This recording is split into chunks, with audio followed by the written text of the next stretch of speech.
Queridos irmãos, é ainda com o coração cheio de ação de graças por tudo que ontem vivemos em Fátima, nesse belíssimo momento de consagração da Ucrânia e da Rússia ao coração imaculado da Virgem Maria.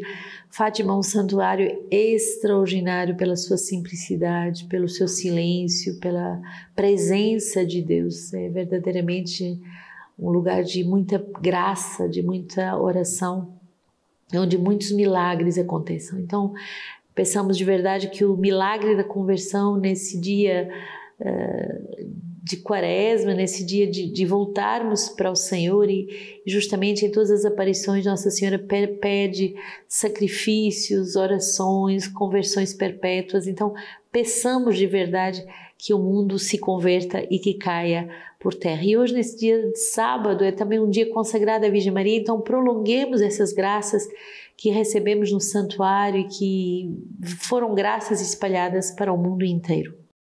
Hoje, no número 118 do nosso livro de vida, o acompanhador deve saber ter um papel discreto. O acompanhador deve saber muitas vezes ter um papel discreto para melhor guiar as almas que lhe são confiadas. O acompanhador é como um tutor, como uma estaca ao pé de um arbusto. Contudo, devemos ser vigilantes para não nos tornarmos dependentes dele, em tudo e a todo momento. É preferível que as pessoas aprendam a gerir e a corrigir-se a si mesmo pouco a pouco, muito mais do que ter que passar por várias vezes pelo acompanhador, sobretudo nos pontos e detalhes já abordados com ele.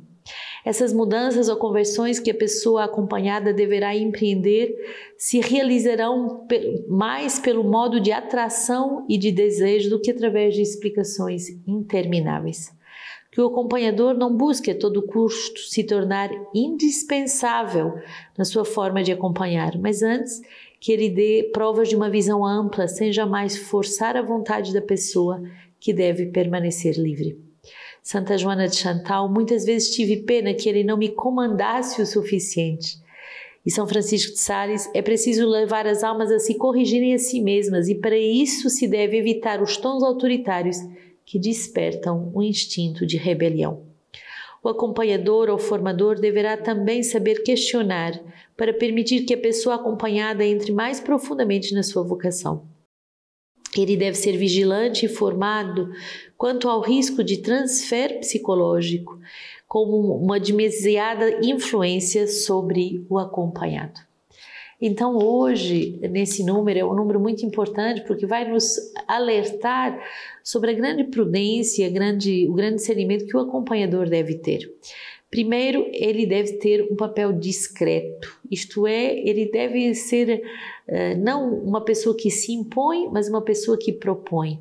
Não uma pessoa que se torna indispensável, mas uma pessoa que intercede e oferece a vida por aqueles que acompanha. E essa imagem é muito bonita do tutor, como uma planta que está crescendo e a gente põe uma vara para que ela não cresça torto, mas a vara não é a planta, a vara não vai substituir o caule da planta ou o tronco da árvore. É apenas uma ajuda, é apenas um momento para que a pessoa possa crescer bem, amadurecer bem. Então, o acompanhador não deve se tornar indispensável, como se o acompanhado nada entendesse, nada pudesse fazer por si, mas de tudo dependesse do acompanhado. Muitas vezes, a própria pessoa vai ter que escolher os momentos de conversão, ela vai ter que escolher aquilo que ela deseja viver, e o acompanhador não deve se esgotar em explicações intermináveis, como se os acompanhamentos tivessem que ser extremamente longos. Não, devemos deixar passar a graça de Deus. Santa Joana de Chantal, que era tão bem acompanhada por São Francisco de Sales, ela dizia que às vezes ela gostaria que São Francisco fosse mais enérgico, que fosse mais autoritário, mas São Francisco de Sales nos dá uma regra de ouro. Quando somos autoritários, instigamos no outro o espírito de rebelião. Então o acompanhador, mesmo se ele vê a alma em perigo, não deve ser autoritário, mas deve propor, rezar, sacrificar-se, interceder por aquela alma. E também um aspecto muito importante, o cuidado com os perigos de transferências psicológicas. Muitas vezes o acompanhado vai ver no acompanhador o papel do pai, o papel da mãe, a pessoa que o abusou, a pessoa que o matou, a pessoa que o feriu, e ele vai confundir os papéis. Não devemos permitir esse tipo de transferências, mesmo se elas ocorrem, mas não devemos alimentar nem nos escandalizar, mas devemos ser muito claros que o papel do acompanhador é um papel de ser canal da graça de Deus.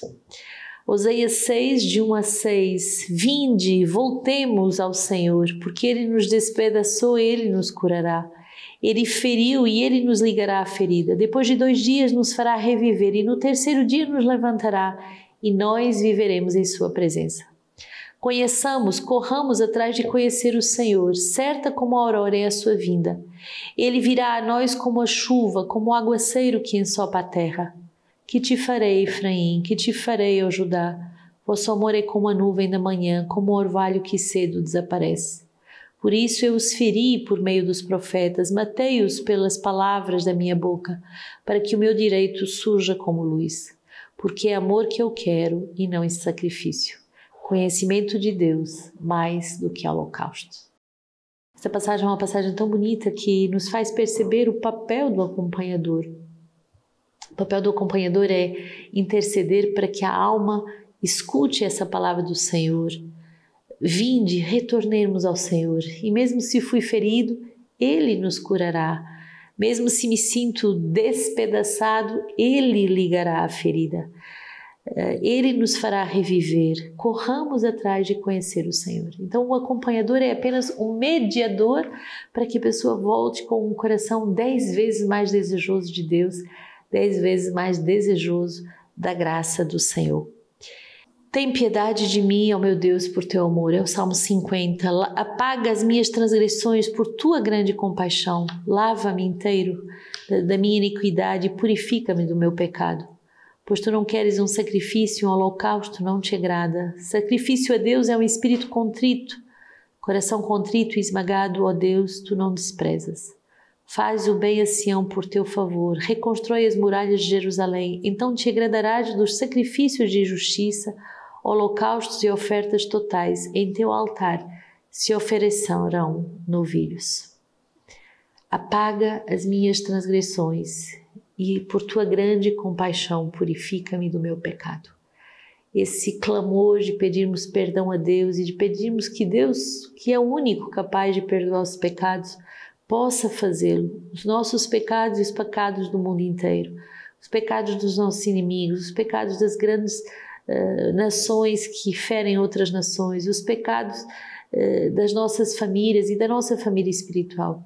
Peçamos, clamamos a misericórdia de Deus, porque o Senhor, Ele quer fazer misericórdia. Ele quer verdadeiramente nos reconstruir. Lucas 18, Jesus contou ainda esta parábola para alguns que, convencidos de serem justos, desprezavam os outros.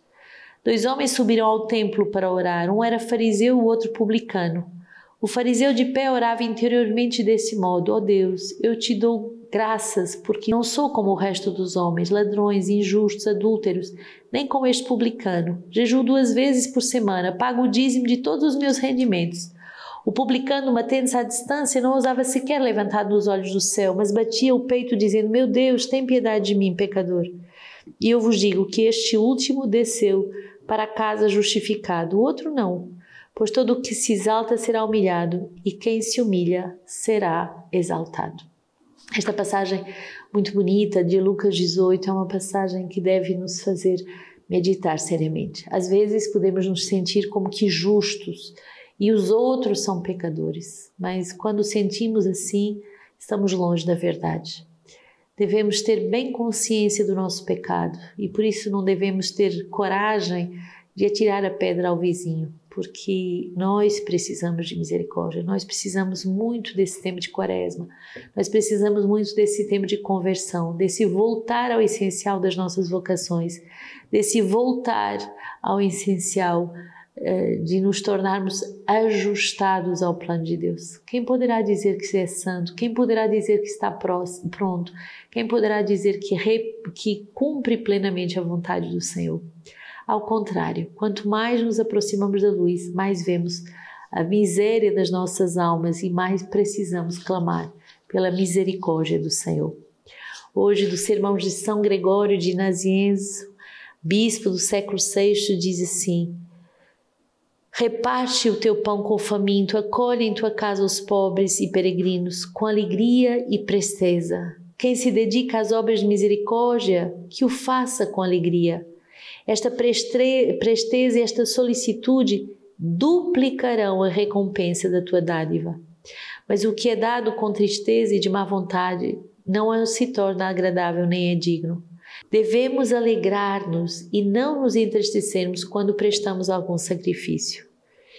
E vós, como servidores de Cristo, seus irmãos e co-herdeiros, em todas as ocasiões visitamos a Cristo, alimentamos a Cristo, tratamos das feridas de Cristo, oferecemos-lhe uma refeição como fizeram alguns, não apenas lhe ungindo com perfumes como Maria, mas também dando-lhe o sepulcro como José de Arimateia, não apenas dando o necessário para o sepultamento como Nicodemos, que dava a Cristo só uma parte do seu amor, nem finalmente oferecendo ouro, incenso e mirra como fazem os magos antes de todos esses.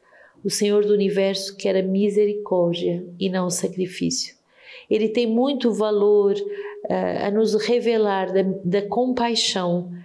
Ofereçamos por isso a misericórdia e a compaixão na pessoa dos pobres, que hoje na terra são humilhados, de modo que ao deixarmos este mundo, Ele nos receberão nas moradas eternas, juntamente com o próprio Cristo, nosso Senhor. É muito forte essa passagem de São Gregório Nazianzo, porque hoje fazemos essa experiência em toda a Europa e eu sei que em muitos lugares do Brasil também já se abre esse acolhimento, mas milhares e milhares e milhares de refugiados, cita-se mais de 6 milhões de refugiados, dos quais 1,5 milhão de crianças órfãs. Então, muitas famílias abrindo as suas portas, muitas instituições, muitas igrejas acolhendo em seu seio, acolhendo, alimentando, cuidando do próprio Jesus. E tudo isso devemos fazer com alegria, devemos fazer com amor. Que o Senhor nos suscite atos de amor, com grandeza, com benevolência, porque Ele mesmo nos recompensará e os pobres um dia no céu nos acolherão. Que o Senhor faça da nossa família espiritual uma família de misericórdia, uma comunidade inteira que louva e adora o Senhor nos mais pobres.